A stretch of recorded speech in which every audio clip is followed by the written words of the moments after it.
E aí, pessoal, tudo bem com vocês? Espero que vocês estejam bem. Bom domingo para todo mundo. Boa tarde, pós-almoço. Não sei que horas que você vai assistir isso, ou de manhã.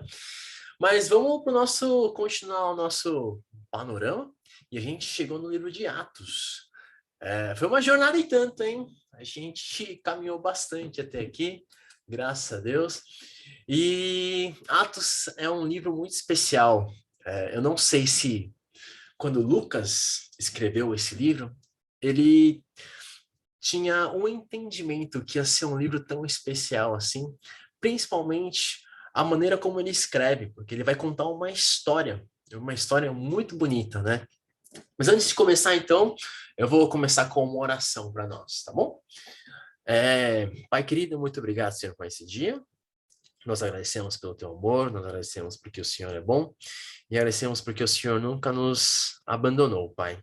Abençoe a vida de cada um. Eu oro para que essa aula seja não só um, um monte de informação, mas que possa ser também algo que vá encorajar quem estiver assistindo essa aula e que seja algo que vai fazer diferença na vida de uma maneira ou de outra, Pai. Seja uma partezinha que vai falar no coração de alguém, ou seja um pequeno encorajamento que vai acarretar em uma pequena mudança, Pai. E eu acho que isso já é a ação do Espírito Santo, né? Então, abençoe a vida de todos. Em nome de Jesus Cristo. Amém.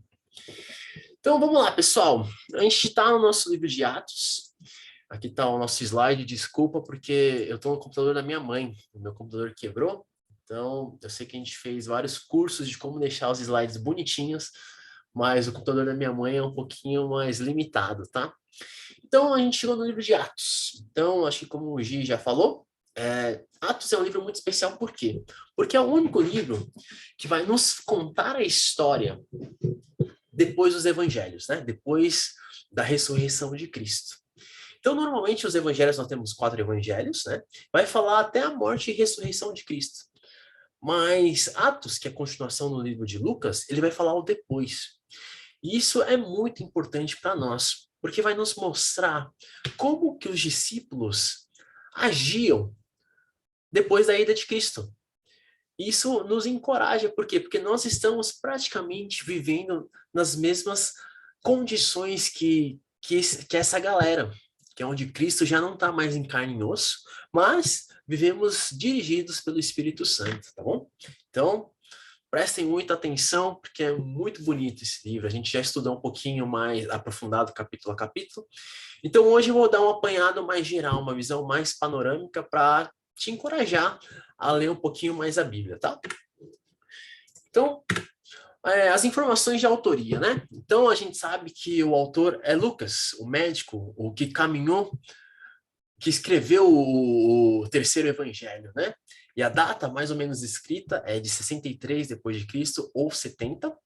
A gente fica na dúvida por quê? Porque Lucas ele vai escrever até um pouquinho antes de Paulo ser julgado, um pouquinho antes da morte de Paulo. E a gente não entende por quê, né? Porque o livro realmente ele acaba num tom assim, parece que ele ia escrever mais coisa, mas não, ele só vai escrever assim que Paulo ele estava em Roma e estava fazendo muitas coisas. Então parece que não se sabe se foi proposital isso ou se foi exatamente assim quando onde termina foi exatamente quando Lucas começou a escrever, ou se Lucas estava só disposto a escrever o que os discípulos de Cristo estavam fazendo, né? Para encorajar o, o Teófilo que estava lendo isso, né? Então, o destinatário é Teófilo, é o cara que vai pedir, vai bancar, né, a viagem de Lucas.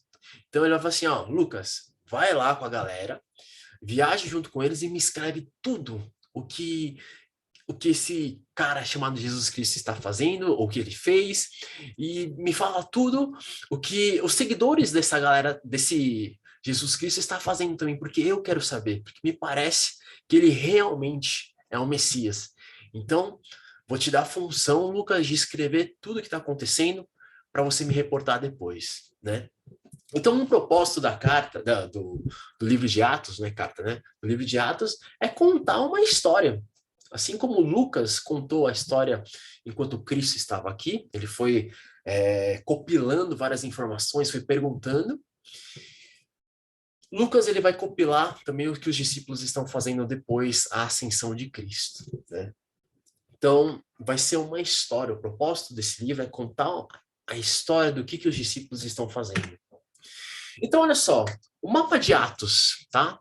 Vai ser muito famoso, Atos 1:8, porque basicamente isso que está acontecendo durante o livro inteiro, tá? É o que vai dar o norte, é o que vai... Ele vai falar isso e a gente vai ver os detalhes de como isso vai acontecendo, tá? Então, Atos 1:8 é um versículo muito importante.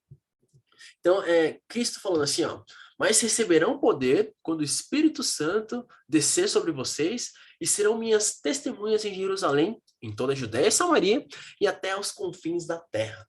Então, quando Jesus ele volta para o Pai, ele vai dar essa missão para os discípulos. Vai falar assim, ó, vocês vão ser minhas testemunhas em Jerusalém, né? Que era onde tudo começou. Ele vai expandir um pouquinho mais para a vizinhança, que é Judéia e Samaria, até chegar no mundo inteiro, nos confins da terra, né? E o mais longe que eles chegaram foi em Roma, onde Paulo chegou. Mas essa é a ideia do livro de Atos, é de como os discípulos foram concretizando isso que Jesus falou para eles. E é muito interessante, por quê? Porque lá em Gênesis, quando Deus vai falar para Abraão, ele vai falar assim, ó, a partir da sua descendência, nós vamos abençoar toda a terra. Nós vamos abençoar todos os povos. E é isso que está começando a acontecer aqui com essa ação dos discípulos, né? Então, os discípulos vão começar a abençoar, vão começar a levar o evangelho para tudo quanto é canto. Então, é muito importante. Atos 1:8, lembre-se que é o mapa do livro de Atos. É para esse direcionamento que o livro vai estar indo e ele vai contando os detalhes de como que isso aconteceu. Beleza? Então, tudo vai começar em Jerusalém. Então, Atos começa, né? Lucas vai terminar com a ressurreição de Cristo e Cristo passando um tempo com os discípulos. Atos ele vai começar exatamente desse ponto. Ele vai falar que Jesus ficou 40 dias com os discípulos, né? E eles vão precisar escolher um cara para substituir Judas. Porque eles entenderam que era importante ter os 12 lá. Então eles escolhem Matias. E aí vai vir algo muito importante, que é a vinda do Espírito Santo. Que é o que Jesus fala para eles esperarem. Então assim, ó, gente, esperem em Jerusalém até que a promessa de Deus se concretize. E aí o Espírito Santo vai descer sobre todos vocês e vai te revestir de poder para conseguir cumprir essa missão que eu dei a vocês, que é de ser minha testemunha até os confins da terra, né? E é engraçado que mesmo quando tudo parece estar muito bonitinho, quando tudo parece estar certinho, ainda existe corrupção na igreja primitiva, né? Ainda vai existir corrupção. Então, Ananias e Safira, eles vão lá, eles vão tentar forjar uma espiritualidade. Então, eles vão vender os terrenos que eles têm, vai dar uma sonegada e vai falar assim, ó, gente, isso aqui é tudo que a gente recebeu das vendas da nossa terra. Mas, no fundo, eles esconderam uma parte da riqueza para eles.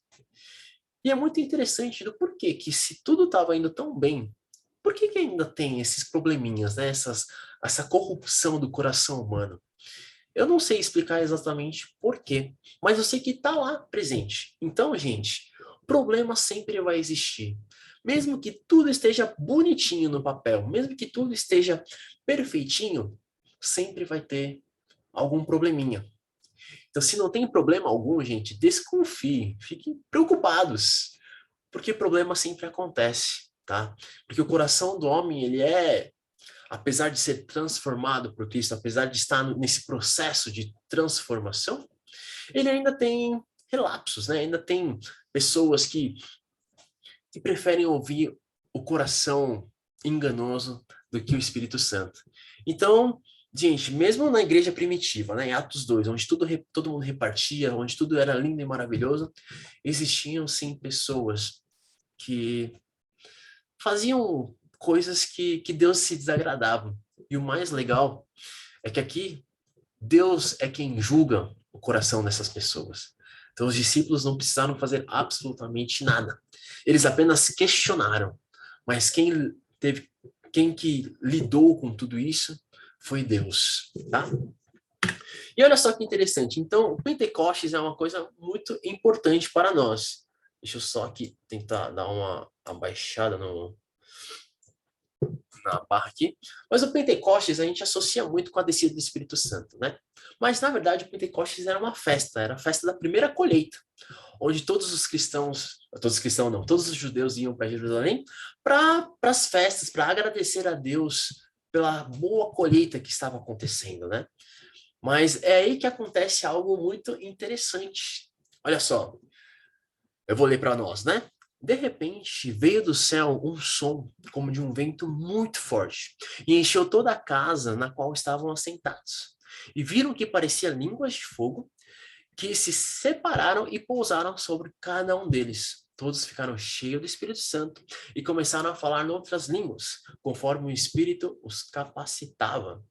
Então, esse ponto é muito importante, gente. O que a gente chama de Pentecostes, quando o Espírito Santo desce, é extremamente importante. E por que acontece na festa do Pentecostes? Né? Eu dei uma estudada e ele falou que é justamente pelo motivo de vários judeus de várias regiões diferentes irem até Jerusalém, era um bom lugar disso acontecer. Porque o povo ia ouvir, né? Como tiveram muitas diásporas, os judeus ele sempre foi levado para vários lugares diferentes. Então vinha pessoas de regiões totalmente diferentes até Jerusalém e o Espírito Santo desceu e cada um escutava o evangelho na língua materna, para ter certeza de que Deus estava falando no coração das pessoas, né?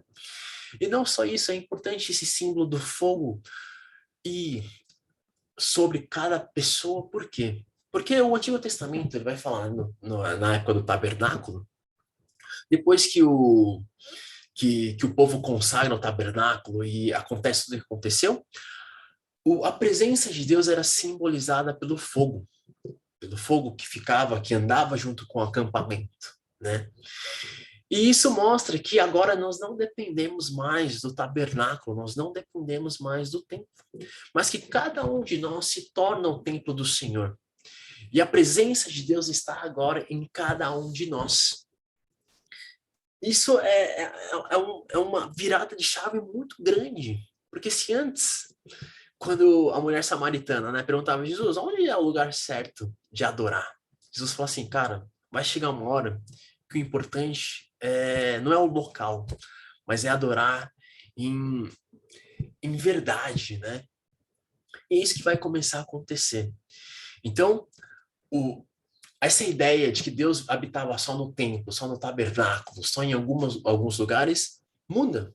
Ele se dissipa e ele começa a habitar com o seu povo, tornando as pessoas o próprio templo onde ele habita, tá? Então, por isso que a descida do Espírito Santo, ela é muito importante para nós.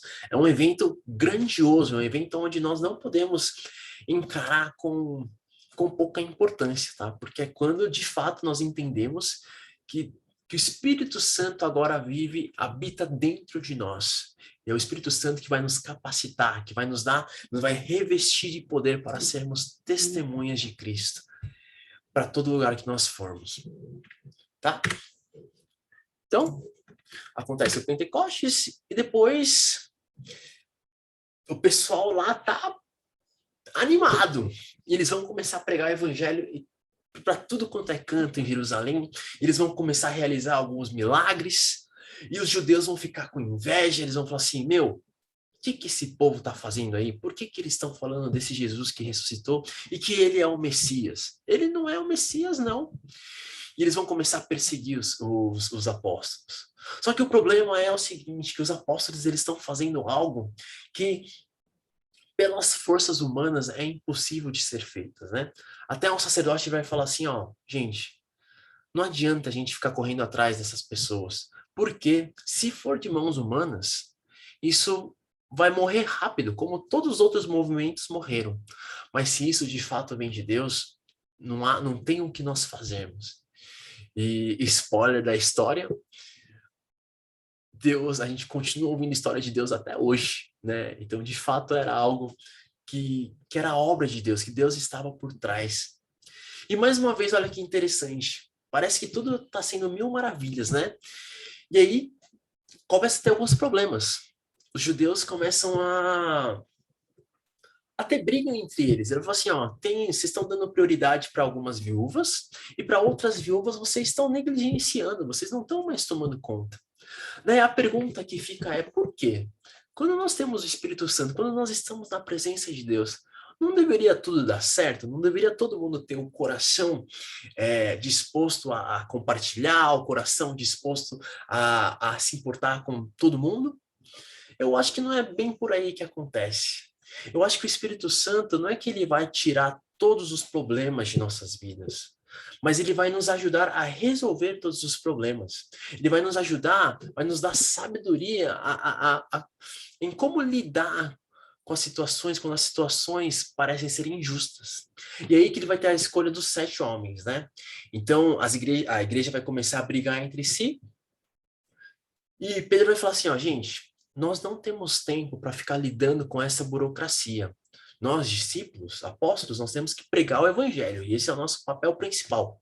Então, levante 7 pessoas que vocês admiram, que amam a Deus, que são seguidores do caminho, e para eles te ajudarem a resolver os conflitos que vão surgindo entre vocês. Tá? Então, mais uma vez, eu acho que ter o Espírito Santo não quer dizer que os problemas não vão mais aparecer em nossas vidas. Mas é através do Espírito Santo que a gente vai aprender como lidar com os problemas de uma maneira muito mais sábia, de uma maneira levando em consideração o entendimento do reino de Deus, né?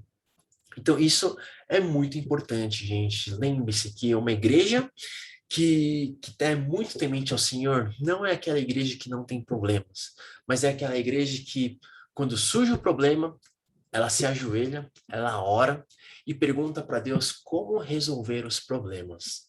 Beleza? Então, desses 7 homens que esses primeiros cristãos levantam é Estevão. Estevão, o tempo todo, ele vai estar pregando sobre o caminho, vai estar pregando, vai estar falando sobre Jesus em Jerusalém. E os judeus, eles vão ficar muito bravos, porque eles vão ficar com inveja, porque muitas pessoas estavam ouvindo e começando a ser discípulos de Cristo também. Então eles ficam bravos, eles vão começar a fazer baderna, e eles vão acusar Estevão de estar falando baboseira, de estar difamando o nome de Deus, né? Estevão, ele vai dar um discurso muito bonito. Ele vai falar assim, gente, o tempo todo, nós, o povo de Deus, o povo de Israel, a gente sempre nega o que Deus tem para nós. Então, vários sacerdotes, vários profetas tentaram falar sobre Deus para nós, mas o nosso coração estava tão duro que a gente escolheu ignorá-los, a gente escolheu querer seguir o nosso próprio caminho. E o suprassumo disso foi com a vida de Cristo.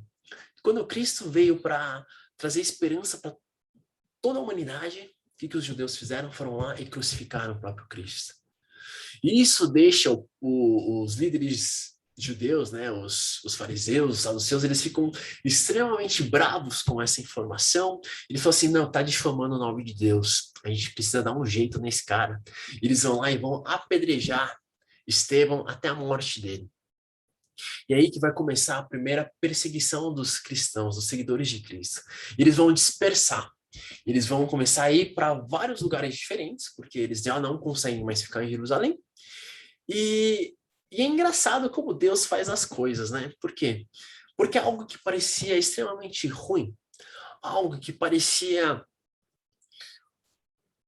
sei lá, uma perseguição, algo que parecia uma opressão ao povo de Deus, aos seguidores de Cristo, Deus usa isso para fazer o propósito dele, para ajudar as pessoas a saírem de Israel e começarem a irem até os confins da terra, né? Então o foco vai sair um pouquinho de Jerusalém e vai ir para outros lugares. E olha só essa passagem que interessante, né? E Saulo estava ali consentindo na morte de Estevão. Naquela ocasião, desencadeou uma grande perseguição contra a igreja de Jerusalém. Todos, exceto os apóstolos, foram dispersos pelas regiões da Judéia e da Samaria. Olha só, o que Jesus estava falando estava começando a ganhar forma, hein? Alguns homens piedosos sepultaram Estevão e fizeram por ele grande lamentação. Saulo, por sua vez, detestava a igreja. Indo de casa em casa, arrastava homens e mulheres e os lançavam na prisão. E olha só que interessante. Lucas ele vai começar a apresentar um dos personagens principais do livro de Atos, tá? É muito legal, porque a primeira metade, o personagem que se sobressai é Pedro. Pedro, ele vai lá e vai assumir a liderança. E com esse episódio da dispersão, quando eles são perseguidos, um outro personagem aparece. Mas ele aparece, ele vai sofrer uma transformação muito grande, né? Então, Saulo, ele começa a aparecer de pouquinho em pouquinho na história, né? Lucas vai acrescentando um pouquinho em pouquinho, porque Saulo, que depois se torna Paulo, vai ter uma importância muito grande para esse mapa, né, de levar o evangelho até os confins da terra. Então, aconteceu a dispersão, e então, Lucas vai começar a falar de Samaria e Judéia. E o que acontece? Filipe, ele começa a pregar as boas novas em Samaria. Que é muito interessante porque ele é um judeu. E judeus e samaritanos, eles não se dão bem. Então, Filipe vai lá e prega sobre Jesus para os samaritanos, e os samaritanos, eles recebem com muita alegria isso. Recebem com tanta alegria que a igreja de Jerusalém, ela fica preocupada, fala assim, mano, que esquisito, hein? É melhor eu mandar uma galerinha lá para ver o que está acontecendo. Eles mandam Pedro.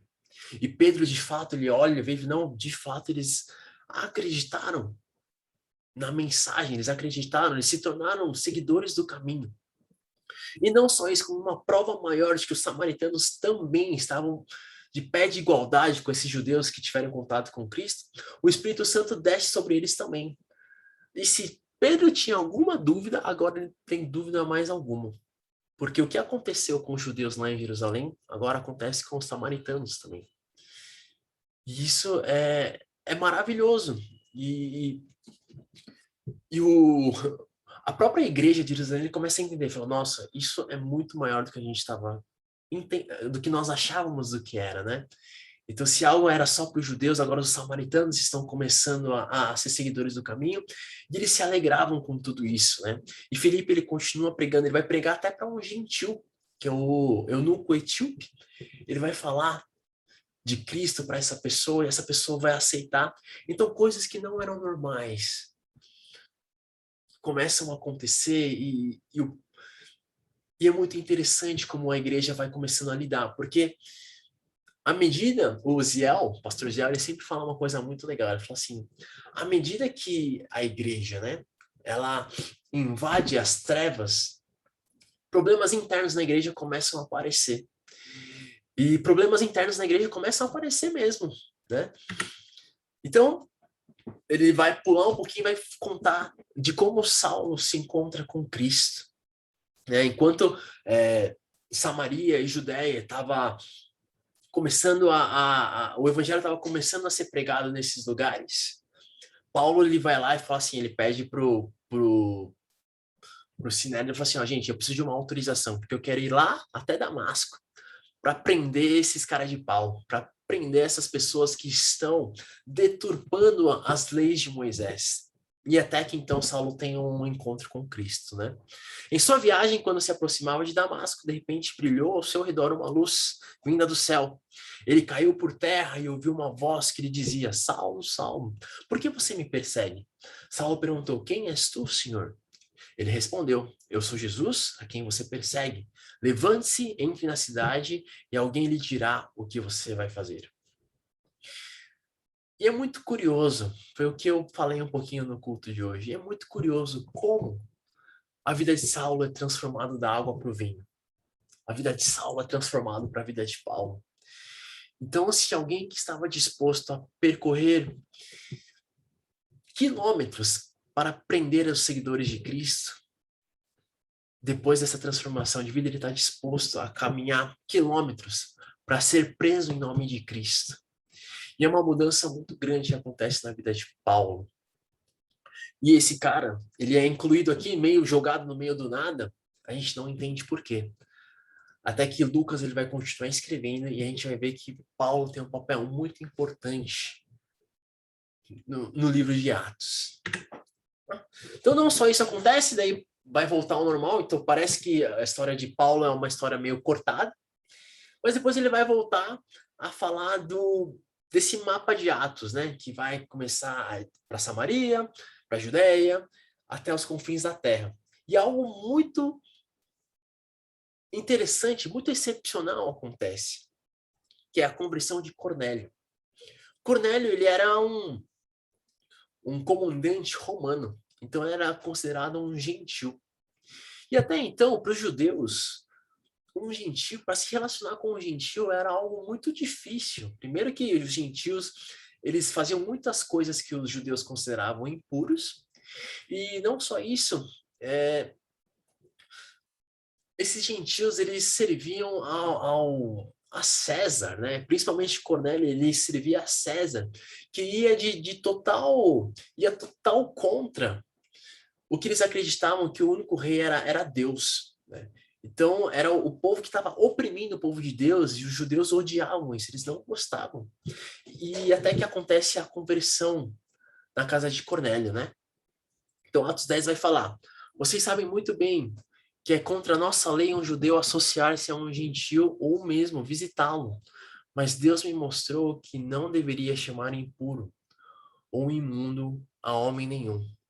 Então vocês lembram, né, que Pedro ele vai estar lá, vai ter um sonho muito doido, onde ele vai ver vários animais impuros e Deus vai falar para ele comer. Pedro ele questiona assim: mas Deus, eu nunca comi algo impuro. Por que eu vou comer agora? E Deus vai dar uma repreendida e vai falar: não chame de impuro aquilo que eu purifiquei. Tá?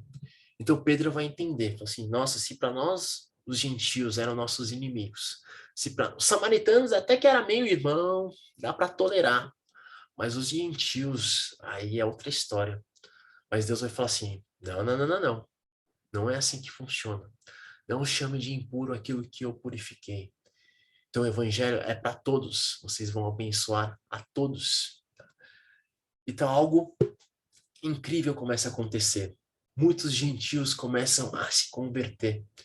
Isso é um motivo de muita alegria mesmo. Tá? Então Pedro ele vai ter que voltar para a igreja, vai ter que falar, vai ter que explicar lá em Jerusalém o que está acontecendo e o que ele viu entre os gentios. Então o povo eles ficam, os líderes da igreja ficam bem felizes, né?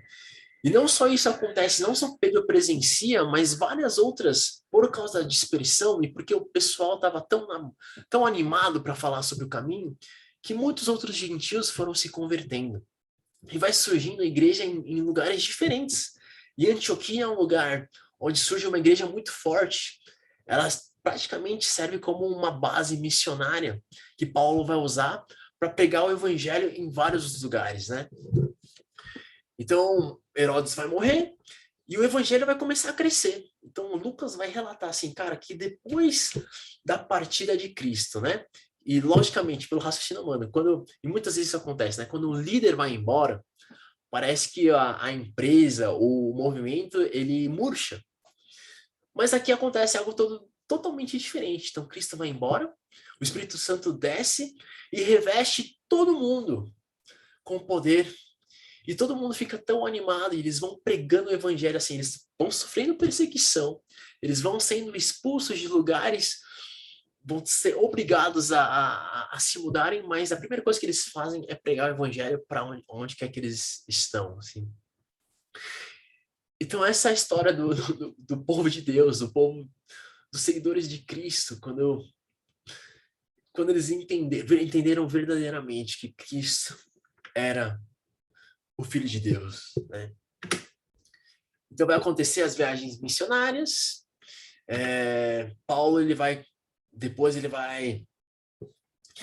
depois que ele tem esse encontro com Cristo, ele vai passar um tempo em Damasco. Barnabé vai falar com ele, vai treinar ele, vai ensinar sobre o caminho para ele. E Paulo ele vai começar a fazer as viagens missionárias. Ele vai começar a ir pregar o evangelho para todo mundo. E ele seguia algo muito, ele sempre seguia uma lógica, né? Ele sempre ia primeiro até as sinagogas. Ele pregava para os judeus primeiro, porque ele entendia que o povo de Deus, que o povo judeu, eles tinham uma certa prioridade. Então ele ia lá, ele pregava, muitos judeus se convertiam, muitos judeus também achavam que Paulo estava falando baboseira, e algumas vezes, né, ele até perseguiam Paulo. Paulo realizava milagres. Paulo entrava em conflito também com outras religiões, né? Porque até em Listra, em Derbe, o pessoal vai até achar que Paulo, Paulo e Barnabé, né? São deuses romanos. E Paulo e Barnabé, eles ficam muito tristes. Eles falam assim, não, vocês estão confundindo tudo. Acho que a gente não quer falar sobre esses deuses romanos, mas nós queremos falar sobre o Deus Criador. Nós queremos falar sobre Jesus Cristo, o Filho de Deus. Então, praticamente todas as viagens missionárias, ele vai acontecer esse padrão, tá? Eles vão primeiro até as sinagogas, vão falar para os judeus primeiro. A partir do momento que eles entendem que os judeus não querem mais saber sobre o que eles têm para falar, eles vão se reunir em casas. Eles vão pregar tanto para os judeus, tanto para os gentios, vão pregar para todos que se sentiram tocados pela mensagem, né? E tantos gentios vão começar a se converter que vai surgir outro problema. Então Paulo ele vai lá e vai começar a pregar para várias pessoas diferentes, várias pessoas vão se converter, só que essas pessoas gentias, elas não tinham os costumes que os judeus tinham. Então, por exemplo, eles comiam carne que os judeus consideravam impuros. E não só isso, eles não faziam a circuncisão, né? A circuncisão era algo bem judeu mesmo, né? Que foi uma aliança que Deus fez com o povo dele. Então vai vir os judeus e vai começar a encher o saco. Vai falar assim, ó, tudo isso que Paulo ensinou é mentira. Para vocês verdadeiramente serem seguidores de Cristo, vocês precisam fazer a circuncisão. Vocês precisam agir de tal maneira. Ele vai começar a impor leis pesadas para os gentios. E vai ficar tão conflituoso a situação que eles vão precisar fazer um concílio. Eles vão precisar se reunir, os líderes da igreja primitiva, para decidir o que eles vão fazer.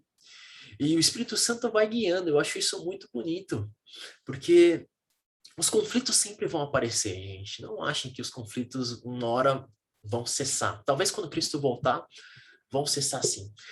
Mas, enquanto isso, muitos conflitos vão aparecer. Só que o diferencial daqueles que receberam o Espírito Santo é que a maneira de resolver os problemas mudam. Eles vão pedir auxílio de Deus, eles vão depender do Espírito. E o Concílio de Jerusalém não é diferente. Tá? Então, Paulo que pregou para todo mundo, ele vai lá no concílio e vai falar para a galera, fala assim, ó, Cristo, não fez distinção alguma entre nós e eles, visto que purificou os corações pela fé. Então, por que agora vocês estão querendo tentar a Deus, pondo sobre os discípulos um jugo que nem nós, nem nossos antepassados conseguimos suportar? Então, é muito importante como Paulo ele vai lutar pelos novos convertidos gentios, né? Ele vai falar assim, gente, não é pela lei, é pela graça de Deus. E tem certas coisas que a gente não precisa impor para os gentios fazerem. Pode ser que nós vamos continuar fazendo, mas, gente, não precisam se preocupar em impor isso para os gentios, tá? Então, esse concílio é um concílio muito importante, e a partir de Paulo ter pregado para tantos gentios, que ele vai começar a formar a doutrina dele nas cartas que ele escreve, né? Em Romanos, por exemplo, em vários outros lugares, Paulo, a partir do Espírito Santo, entendendo o contexto dos gentios, Paulo vai começar a formar essa teologia que para nós hoje é tão importante. Então, até então, o resumo né? Começou em Jerusalém, chegou para a Judéia, para Samaria, daí Paulo se converteu e ele começou a pregar até para vários lugares, muito mais do que eles estavam esperando, e vai chegar na última parte desse livro, que vai ser a prisão de Paulo. Né? Então, Paulo, ele depois das viagens missionárias que ele faz, ele entende que ele precisa voltar para Jerusalém. Só que os companheiros de Paulo, eles ficam com o coração muito apertado, porque eles sabem do perigo que está em Jerusalém, né? Então Paulo ele se torna muito conhecido porque ele tem pregado sobre o caminho para vários lugares. Então os judeus, os fariseus, os saduceus, eles estão espertos em quem Paulo é. E eles ficam pensando assim, falam assim, meu, uma hora que a gente tiver a chance de matar esse cara, a gente vai matar. Mas Paulo, ele não liga. E olha só essa passagem que bonita. Quando ouvimos isso, né, quando os amigos de Paulo ficaram sabendo que Paulo ia sofrer muito se ele voltasse para Jerusalém, nós e o povo dali rogamos a Paulo que não subisse para Jerusalém. Então Paulo respondeu: Por que vocês estão chorando e partindo o meu coração? Estou pronto não apenas para ser amarrado, mas também para morrer em Jerusalém pelo nome do Senhor Jesus. E esse coração é um coração que a lógica humana não, a gente não consegue entender, né? Ele era o cara que fazia questão de matar, mas agora ele é o cara que faz questão de morrer por Cristo. E essa é uma mudança drástica na vida de Paulo.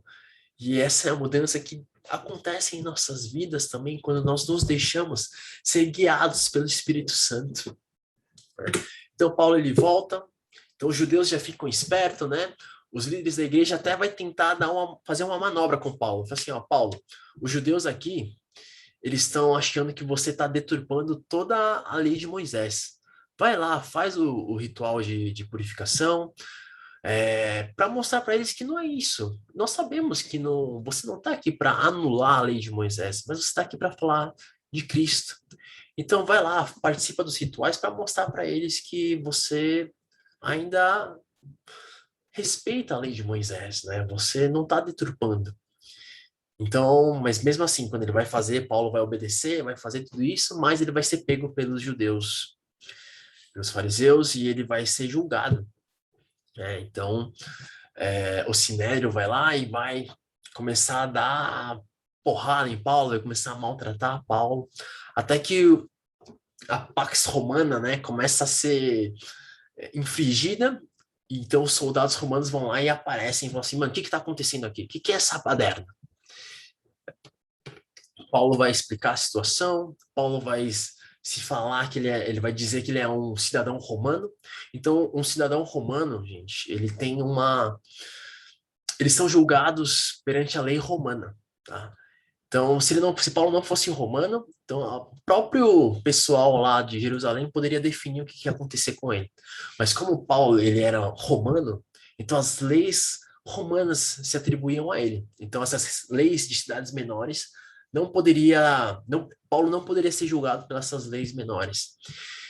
Então Paulo ele se diz romano, isso deixa todo mundo mais preocupado, né? Ele vai falar no Sinédrio e tal, até que Paulo ele vai ser julgado pelas leis romanas, ele vai ser julgado por Félix, né? Que ele é o cara que vai julgar nessa região de Cesareia. Só que Félix, ele entende que Paulo não fez nada de errado. Pelas leis romanas, ele não poderia prender Paulo, ele não poderia dar uma sentença para Paulo, né? E Félix, ele era muito simpatizante com o evangelho. Ele gostava muito de ouvir Paulo falar. Mas depois Félix ele é substituído por outro governador, por Festo, e Festo ele queria ter a aprovação dos judeus. Então ele sabe que os judeus estavam querendo matar Paulo. Então ele vai tentar julgar Paulo de uma maneira para ganhar o favor dos judeus, né, para poder governar com mais poder, com mais influência. Então ele vai tentar julgar Paulo, ele vai até pedir ajuda para o rei Herodes Agripa, né? E ele só que ele fica com mãos atadas, porque ele fala assim, cara, pelas leis romanas eu não consigo julgar Paulo. Paulo não fez nada de errado. E se Paulo não tivesse apelado para César, a gente já poderia ter liberto Paulo.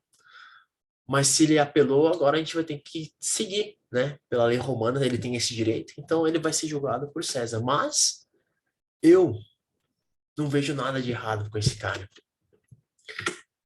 E é legal porque Paulo ele vai para Roma, né, para ser julgado.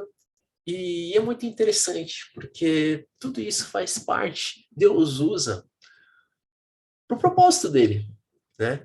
E Paulo, quando ele vai chegar em Roma, ele não chega, ele chega de uma forma milagrosa, porque enquanto ele está indo de barco, acontece uma tempestade muito grande, que vai estar escrito aqui em Atos 27. Mas agora recomendo-lhes que tenham coragem, pois nenhum de vocês perderá a vida. Então eles estão no meio de uma tempestade, onde já estão há mais de 2 semanas sofrendo essa tempestade.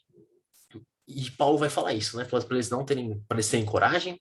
Apenas o navio será despedaçado, pois ontem à noite apareceu um anjo de Deus a quem pertenço e a quem adoro, dizendo-me: Paulo, não tenha medo. É preciso que você compareça perante César. Deus, por sua graça, deu-lhe a vida de todos os que estão navegando com você. Então, a própria chegada de Paulo até Roma é de uma forma milagrosa. Deus tinha um propósito para isso. E, e o propósito é muito grande, né? Então, Paulo, quando ele chega lá ao finalzinho, o livro de Atos, ele vai terminar de uma maneira não conclusiva. Você vai falar assim, que por 2 anos inteiros, Paulo permaneceu na casa que havia alugado, até esperar o, qual é o nome? Até esperar ser julgado por César, né? E ele recebia todos que iam vê-lo, pregavam o reino de Deus, ensinava a respeito do Senhor Jesus Cristo, abertamente e sem impedimento algum. Então, Paulo, quando ele chegou em Roma, ele deitou e rolou. Ele pregou para os judeus, ele pregou para os romanos, ele pregou para os gentios, ele pregou para todo mundo que passava por lá, para a capital do Império Romano. E o livro termina dessa maneira, né? Ele não termina de uma maneira conclusiva, ele não fala assim o que aconteceu com a vida de Paulo. Que eu acredito que alguns autores falam, né, que o propósito de Lucas ter terminado dessa maneira é para falar que agora a história dos discípulos de Deus é com a gente. Então, assim como os seguidores daquela época passaram por tudo isso, nós vamos passar por várias outras coisas, mas que no final tudo vai servir para nós sermos testemunhas de Cristo. E que a gente não vai precisar fazer isso com as nossas próprias forças, mas nós vamos poder fazer isso dependendo do Espírito Santo, né? Então, assim como eu terminei a pregação de hoje, eu queria terminar essa aula, né? E falar que eu de verdade, eu não sei se Lucas entendia a grandeza dessa obra que ele fez, porque essa obra nos fala o que os seguidores de Cristo fez e nos encoraja a fazer o mesmo, porque a história ainda não terminou. Enquanto Cristo não volta, a história ainda não terminou. Então, o livro de Atos ainda está incompleto, porque agora somos nós que estamos contando essa história, agora somos nós que estamos sendo testemunhos de Cristo até os confins da terra, né? E que a gente possa se lembrar de que essa responsabilidade nos foi dada não de qualquer jeito, mas nos foi dado o Espírito Santo para nos dar o poder, a capacitação de sermos testemunhas de Deus. E a gente precisa depender do Espírito Santo. Então, gente, queria terminar com essa aula, né, esse encorajamento, que o livro de Atos ele vai contar a história dos discípulos depois que Cristo vai aos céus. E essa história ainda não acabou. A gente está nela ainda, que você possa estar se inspirando em todos esses personagens, né? Não só em Pedro, não só em Paulo, mas se inspire nos cristãos também que foram perseguidos e que, mesmo assim, pregaram o evangelho para os lugares que eles foram. Que você não perca a esperança, que você saiba que todo esse movimento que começou aqui, há 2000 anos atrás, deram frutos e nós somos frutos disso hoje também, tá? O cristianismo só chegou até nós por causa dessa galera aqui. E eu tenho certeza que o cristianismo só vai chegar em muitas pessoas por causa de nós. Então eu quero te encorajar a continuar vivendo essa história aqui tão bonita, tá? Então eu vou terminar com uma oração aqui. Pai querido, nós agradecemos por esse momento, nós agradecemos pelo teu amor, nós agradecemos por essa obra tão bonita que é o livro de Atos, Pai. Agradecemos pela vida de Lucas, que escreveu tudo isso para nós, Pai. esses 28 capítulos de puro encorajamento para as nossas vidas.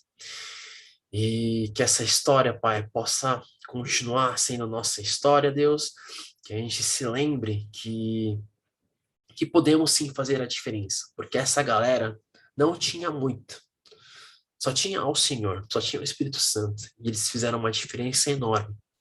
Que nós possamos entender que nós, mesmo achando que não temos muito, temos o suficiente, Pai, que a Tua presença para fazermos diferença enorme nesse mundo, em nossas próprias vidas, nas vidas ao nosso redor, Pai, e em todo lugar que nós formos, até os confins até os confins da terra, Pai.